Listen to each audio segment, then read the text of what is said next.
வணக்கம் நேர்களே, ஐரோப்பிய செய்திகளின் மதிய நேர செய்திகள். முதலில் தலைப்புச் செய்திகள். துருக்கியின் நேட்டோ ராணுவ விமானம் தீப்பிடித்து விபத்து, பயங்கர வெடி விபத்து. பிரித்தானியா ஐரோப்பிய ஒன்றியம் எடுத்த முடிவால் உருவான புதிய படகு சிக்கல். லண்டனில் கூடாரமிட்டுள்ள அகதிகள் பிச்சை எடுத்து ஈட்டும் சட்டவிரோத வருமானம். ஸ்பெயினில் பார்கள் உணவகங்களுக்கு கடும் அபராதம் விதிக்கும் புதிய விதியால் பிரித்தானியர்களுக்கு சிக்கல். ரஷ்யாவின் எல்லை அத்துமீறல்களுக்கு எதிராக போலந்து மற்றும் ருமேனியாவுக்கு நேட்டோ ஆதரவு. ஐரோப்பிய நாட்டில் அவசர நிலை பிரகடனம். இங்கிலாந்து வெளியுறவுத்துறை பயண எச்சரிக்கை. பிரித்தானிய கப்பல்களை கைப்பற்றுவோம் என ரஷ்ய அதிபர் புட்டின் பகிரங்க எச்சரிக்கை. இனி விரிவான செய்திகள். நேட்டோ அமைப்பில் உறுப்பினராக உள்ள துருக்கியின் C-130 ரக ராணுவ போக்குவரத்து விமானம் நடுவானில் திடீரென தீப்பற்றி பயங்கர வெடிப்புடன் தரையில் விழுந்து நொறுங்கியது. அசர்பைஜானில் இருந்து துருக்கிக்கு திரும்பிச் சென்ற போது ஜோர்ஜியா எல்லைக்கருகே இந்த கோர விபத்து நிகழ்ந்துள்ளது. விமானத்தில் பயணித்த வீரர்கள் மற்றும் ஊழியர்கள் உட்பட 20 பேரும் இந்த விபத்தில் பரிதாபமாக உயிரிழந்ததாக துருக்கி பாதுகாப்பு அமைச்சகம் உறுதி செய்துள்ளது. விமானம் நடுவானில் கட்டுப்பாட்டை இழந்து 3 துண்டுகளாக பிளந்து நெருப்பு பிளம்பாக சுழன்று விழும் அதிர்ச்சி வீடியோ காட்சிகள் வெளியாகியுள்ளன. விபத்து நடந்த இடத்தில் மீட்பு பணிகள் தீவிரமாக நடைபெற்று வரும் நிலையில் பலியான ராணுவ வீரர்களுக்கு துருக்கி அதிபர் மற்றும் நேட்டோ தலைவர்கள் ஆழ்ந்த இரங்கலை தெரிவித்துள்ளனர். விமானம் விபத்துக்குள்ளானதற்கான உண்மையான காரணம் என்னவென்று தெரியவராத நிலையில் இதுகுறித்து தீவிர விசாரணைக்கு உத்தரவிடப்பட்டுள்ளது. பிரித்தானியா ஐரோப்பிய ஒன்றியம் எடுத்த முடிவால் உருவான புதிய படகு சிக்கல். பிரெக்சிட் ஒப்பந்தத்திற்கு பிறகு ஐரோப்பிய ஒன்றிய நாடுகளிலிருந்து அகதிகளை மீண்டும் திருப்பி அனுப்பும் டப்ளின் நடைமுறை உரிமையை பிரித்தானியா இழந்தது. இதன் காரணமாக பிரான்ஸ் வழியாக இங்கிலாந்துக்குள் நுழையும் அகதிகளை ஐரோப்பிய ஒன்றிய நாடுகளுக்கு மீண்டும் திருப்பி அனுப்புவதில் கடுமையான சிக்கல் ஏற்பட்டுள்ளது. பிரான்ஸ் எல்லையில் நிலவழி மற்றும் ரயில் சோதனைகள் தீவிரப்படுத்தப்பட்டதால் மனித கடத்தல்காரர்கள் கடல் வழியை பயன்படுத்த தொடங்கினர். இங்கிலாந்துக்கு சென்றடைந்த பிறகு திருப்பி அனுப்ப முடியாது என்ற சூழலை பயன்படுத்தி ஆங்கில கால்வாய் வழியிலான சட்டவிரோத பயணம் அதிகரித்துள்ளது. சிறிய மற்றும் பாதுகாப்பற்ற படகுகளில் ஆபத்தான முறையில் கடல் கடந்து இங்கிலாந்துக்கு வரும் அகதிகளின் எண்ணிக்கை தொடர்ச்சியாக உயர்ந்து வருகிறது. எல்லை கட்டுப்பாடுகளை தீவிரப்படுத்த பிரித்தானியாவும் பிரான்சும் முயன்ற போதிலும் முறையான அகதிகள் மறு அனுப்பு ஒப்பந்தம் இல்லாததால் இந்த சிக்கல் மேலும் தீவிரமடைந்துள்ளது. லண்டனில் கூடாரமிட்டுள்ள அகதிகள் பிச்சை எடுத்து ஈட்டும் சட்டவிரோத வருமானம். லண்டனின் பூங்காக்கள், தெருக்களில் கூடாரமிட்டு வசிக்கும் சட்டவிரோத அகதிகள் பிச்சை எடுப்பதன் மூலம் கணிசமான தொகையை ஈட்டி வருவது தெரிய வந்துள்ளது. நாளொன்றுக்கு பிச்சை எடுப்பதன் மூலம் 50 முதல் 100 பவுண்டுகள் வரை தங்களால் சம்பாதிக்க முடிவதாக சில அகதிகள் வெளிப்படையாக கூறியுள்ளனர்.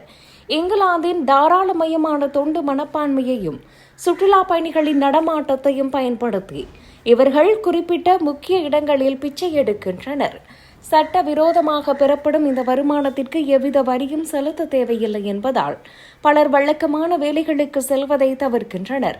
நகரின் பொது இடங்களை ஆக்கிரமித்து கூடாரங்கள் அமைப்பதும் பிச்சை எடுப்பதும் மக்களின் நிம்மதியை பாதிப்பதாக நகராட்சிக்கு புகார்கள் குவிந்துள்ளது. இதுபோன்று சட்டவிரோதமாக பிச்சை எடுப்பவர்கள் மற்றும் தெருக்களில் கூடாரமிட்டு தங்குபவர்கள் மீது கடுமையான நடவடிக்கைகளை எடுக்க பிரித்தானிய காவல்துறை தீவிரமடைந்துள்ளது. ஸ்பெயினில் பார்கள் உணவகங்களுக்கு கடும் அபராதம் விதிக்கும் புதிய விதியால் பிரித்தானியர்களுக்கு சிக்கல். ஸ்பெயினில் பார்கள் மற்றும் உணவகங்களின் வேலை நேரத்தை குறைத்து இரவு நேரத்தில் விரைவில் மூட வைக்கும் புதிய விதிமுறைகளை அரசு திட்டமிட்டுள்ளது. விதிகளை மீறி நள்ளிரவுக்கு பிறகு திறந்திருக்கும் பார்கள் மற்றும் உணவகங்களுக்கு பெரிய தொகையில் அபராதம் விதிக்க ஸ்பெயின் அரசு எச்சரித்துள்ளது. தொழிலாளர்களின் நலன் மற்றும் 35 மணி நேர வாராந்திர வேலை நேரத்தை உறுதி செய்வதற்காகவே இந்த நடவடிக்கை எடுக்கப்பட்டதாக அரசு விளக்கமளித்துள்ளது.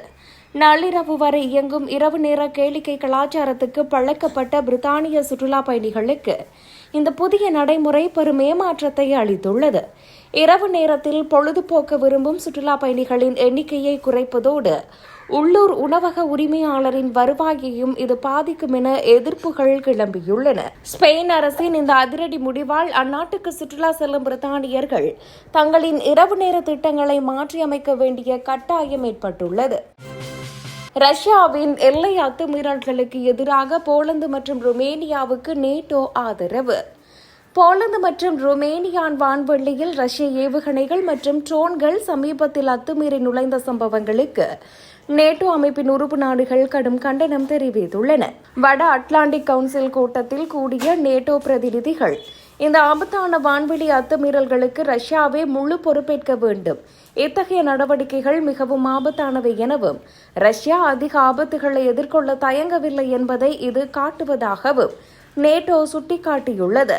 தங்கள் உறுப்பு நாடுகளின் எல்லைகளை பாதுகாப்பதில் நேட்டோ உறுதியாகவும் ஒற்றுமையாகவும் செயல்படும் என உறுதியளிக்கப்பட்டுள்ளது. பால்டிக் கடல் பகுதி முதல் கருங்கடல் வரையிலான கிழக்கு எல்லைகளில் வான்வெளி மற்றும் ஏவுகணை பாதுகாப்பு அமைப்புகளை நேட்டோ மேலும் பலப்படுத்தி வருகிறது. ரஷ்யாவின் இத்தகைய பொறுப்பற்ற செயல்களுக்கு அஞ்சாமல் உக்ரைனுக்கான தங்களின் ஆதரவை தொடர்ந்து வழங்குவோம் என்று நேட்டோ அமைப்பின் உறுப்பினர்கள் மறுபடியும் உறுதிபட தெரிவித்துள்ளனர். ஐரோப்பிய நாட்டில் அவசர நிலை பிரகடனம். இங்கிலாந்து வெளியுறவுத்துறை பயண எச்சரிக்கை. ஸ்பெயின் நாட்டின் மெட்ரிட் மற்றும் அவிலா போன்ற முக்கிய பகுதிகளில் காட்டுத்தீ தீவிரமடைந்துள்ளதால் அந்நாட்டு அதிகாரிகள் அங்கு தேசிய அவசர நிலையை பிரகடனப்படுத்தியுள்ளனர்.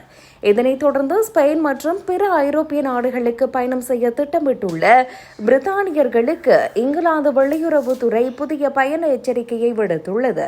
கடும் வெப்பம் மற்றும் வேகமாக பரவி வரும் காட்டுத்தீ காரணமாக விமான போக்குவரத்து மற்றும் சுற்றுலா பயணிகளின் இயல்பு வாழ்க்கை பாதிக்கப்பட வாய்ப்புள்ளது. அவசர நிலை பகுதிகளுக்குள் பயணிக்கும் சுற்றுலா பயணிகள் உள்ளூர் அதிகாரிகள் மற்றும் அவசர படைப்பிரிவினரின் வழிகாட்டுதல்களை வெளியிட்டுள்ளனர். பிரான்ஸ், போர்த்துகல், இத்தாலி மற்றும் கிரீஸ் உள்ளிட்ட பிற ஐரோப்பிய நாடுகளிலும் காட்டுத்தீ ஆபத்து அதிகமாக உள்ளதால் சுற்றுலா பயணிகள் எச்சரிக்கையுடன் இருக்குமாறு கேட்டுக் கொள்ளப்பட்டுள்ளனர். ஏதேனும் அவசர நிலை ஏற்பட்டால் உடனடியாக 112 என்ற அவசர உதவி எண்ணை தொடர்பு கொள்ளுமாறு இங்கிலாந்து அரசு பயணிகளுக்கு வழிகாட்டியுள்ளது. பிரித்தானிய கப்பல்களை கைப்பற்றுவோம் என ரஷ்ய அதிபர் புட்டின் பகிரங்க எச்சரிக்கை. ரஷ்யாவின் நிழல் கடற்படை வர்த்தக கப்பல்களை இங்கிலாந்து மற்றும் ஐரோப்பிய நாடுகள் முடுக்கி வருவதற்கு ரஷ்யா கடும் எதிர்ப்பு தெரிவித்துள்ளது. மேற்கத்திய நாடுகளின் நடவடிக்கைகளுக்கு பதிலடியாக பிரித்தானியா ஐரோப்பிய நாடுகளின் வணிக கப்பல்களை கைப்பற்றுவதாக புட்டின் எச்சரித்துள்ளார். சர்வதேச கடல்சார் சட்டங்களை மீறி ரஷ்ய கப்பல்களை முடக்குவது, அவற்றில் உள்ள பொருட்களை ஏலம் விடுவதும் கொள்ளையடிக்கும் செயலாகும் என புட்டின் சாடியுள்ளார். பசிபிக் பெருங்கடல் உட்பட உலகின் எந்தவொரு கடல் பகுதியிலும் உள்ள பிரித்தானிய கப்பல்களுக்கு எதிராக பதில் நடவடிக்கை எடுக்க ரஷ்ய படைகள் தயங்காது என தெரிவிக்கப்பட்டுள்ளது. உக்ரைன் போருக்கான நிதி ஆதாரங்களை தடுக்கும் நோக்கில் ரஷ்ய எண்ணெய் மற்றும் பொருட்களை கடத்தும் நூற்றுக்கணக்கான கப்பல்களுக்கு மேற்கத்திய நாடுகள் தடை விதித்துள்ளன. ரஷ்யாவின் இந்த புதிய மிரட்டல் காரணமாக சர்வதேச கடல்வழி பாதைகளில் வர்த்தக கப்பல்களின் பாதுகாப்பு குறித்த அச்சமும் பதற்றமும் மேலும் அதிகரித்துள்ளது.